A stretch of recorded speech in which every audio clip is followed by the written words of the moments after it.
انتقال گاز شهر شبرغان تا کود و برق مزار شریف. بعد از 50 سال این پروژه بازسازی می شود. ایجاد زمینه کار برای بیش از 3000 نفر در این پروژه. با تکمیل شدن این پروژه چه سهولت‌هایی برای باشندگان شهر مزار شریف فراهم خواهد شد؟ و دیدگاه مقامات امارت اسلامی در مورد این پروژه بزرگ.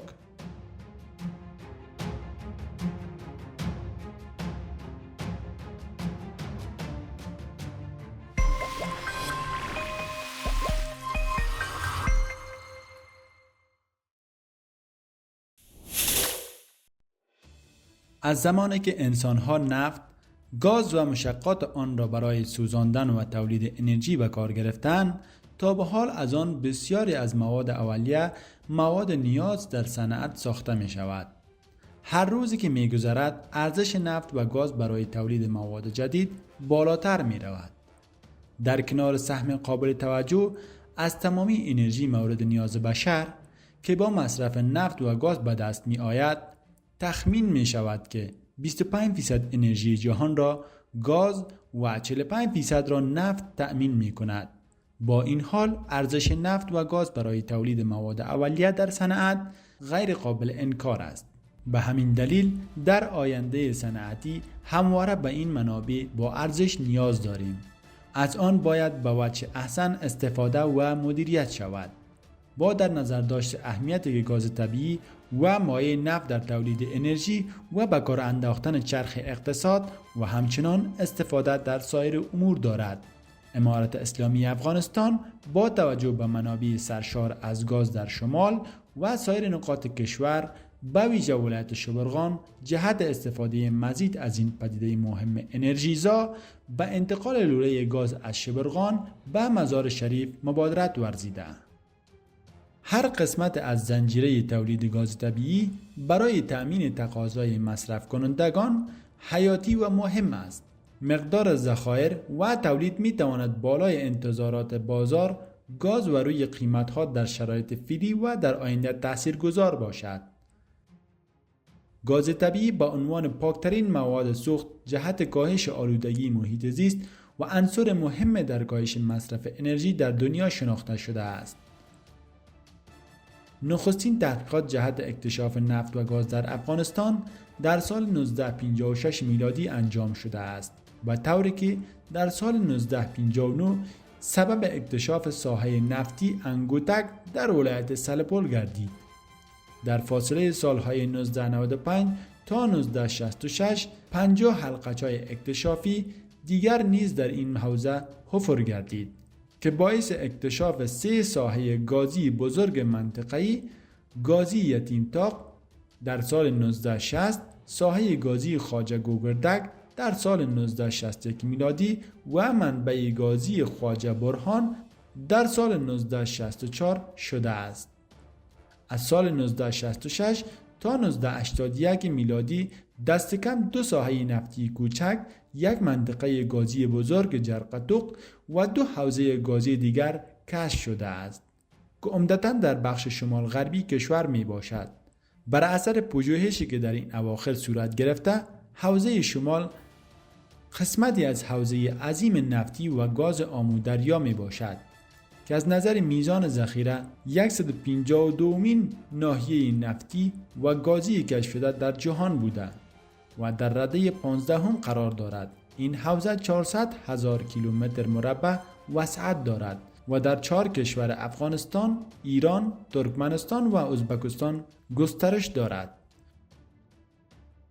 ولی تحقیقاتی که توسط سازمان ناسا انجام شده مشخص گردید که در افغانستان بیشتر از 100 نقطه نفتی و گازی وجود دارد. بر اساس مطالعات انجام شده می تواند مجموعه ذخایر نفت و گاز شمال کشور افغانستان را هم از ذخایر کشف شده و کشف نشده که قابل استحصال می باشند به صورت زائد تعیین نمود. در سالهای 1980 میلادی روس‌ها مجموعاً ذخایر معادن افغانستان را 95 میلیون بشکه و قابل استحصال آن را تا 300 میلیون بشکه تخمین نموده بودند، ولی بعد از این ارقام اضافه شده است. ذخایر منطقه نفتی حوزه های افغانی، تاجیک و آمودریا در حدودی 15 تریلیون متر مکعب حدود 600 تریلیون بشکه نفت خواهد شد که در جدول کشورهای دارای ذخایر نفت در رده نهم بعد از روسیه و بالاتر از کشور لیبی قرار می‌گیرد. مجموع ذخایر کشف شده گاز در حدود 444 بیلیون متر مکعب، ذخایر گاز مایع 562 بیلیون متر مکعب گاز می باشد. امارت اسلامی افغانستان متحد به اعمار و بازسازی کشور در تمام عرصه ها بوده و همیشه در تلاش است تا خدمات شایانی را جهت رشد و توسعه اقتصادی به هدف خودکفایی که در پرتو آن فراهم شده زندگی مرفه مردم حتمی است انجام دهد که به سلسله این هدف والا شهاب الدین دلاور وزیر معادن و پترولیوم امارت اسلامی و حاجی محمد یوسف وفا والی ولایت بلخ طی مراسم شبکه انتقال گاز از شبرغان به شهر مزار شریف را افتتاح کردند. هدف آن استفاده مزید از انرژی گاز در تولیدات صنعتی کشور جهت رشد و توسعه تولیدات صنعتی و منظور خودکفایی در آینده موازی با آن حل مشکلات اقتصادی مردم از ناحیه مواد سوختی می باشد. این پروژه 95 کیلومتر طول دارد و با مصرف 609 میلیون افغانی تکمیل می شود. این پروژه طی 3 سال به بهره برداری سپرده می شود و از بودجه ملی افغانستان تکمیل می گردد. شهاب الدین دلاور وزیر معادن و پترولیوم در مراسم افتتاح این پروژه گفت انتقال خط لوله گاز از شبرغان به مزار شریف پس از 52 سال دوباره از سر گرفته شده است.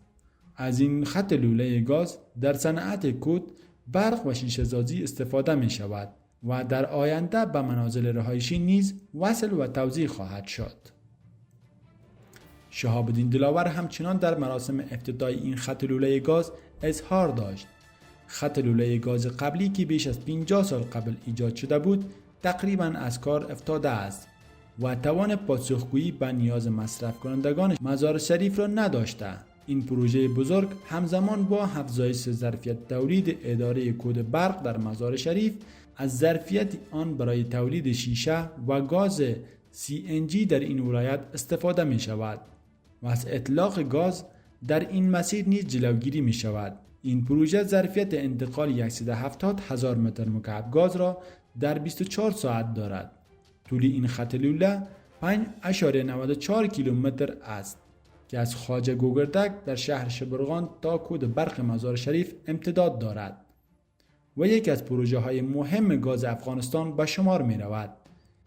این حقایق به خوبی می رساند که امارت اسلامی افغانستان با توجه به مشکلات از مسائل سیاسی، عدم برسمیت شناختن، اعمال محدودیت در ابعاد مختلف به ویژه منجمد شدن سرمایه مردم افغانستان توسط آمریکا و محدودیت‌ها در حصه نظام بانکی و انتقال پول جهت سرمایه‌گذاری‌های داخلی و خارجی و سایر تحریماتی که هیچ اساس قانونی و مشروعی ندارد با آن هم به کارها و امور رسیدگی می‌کند که نظیرش با حکم بودن چنین شرایط و احوال در طول تاریخ افغانستان به وقوع نپیوسته است.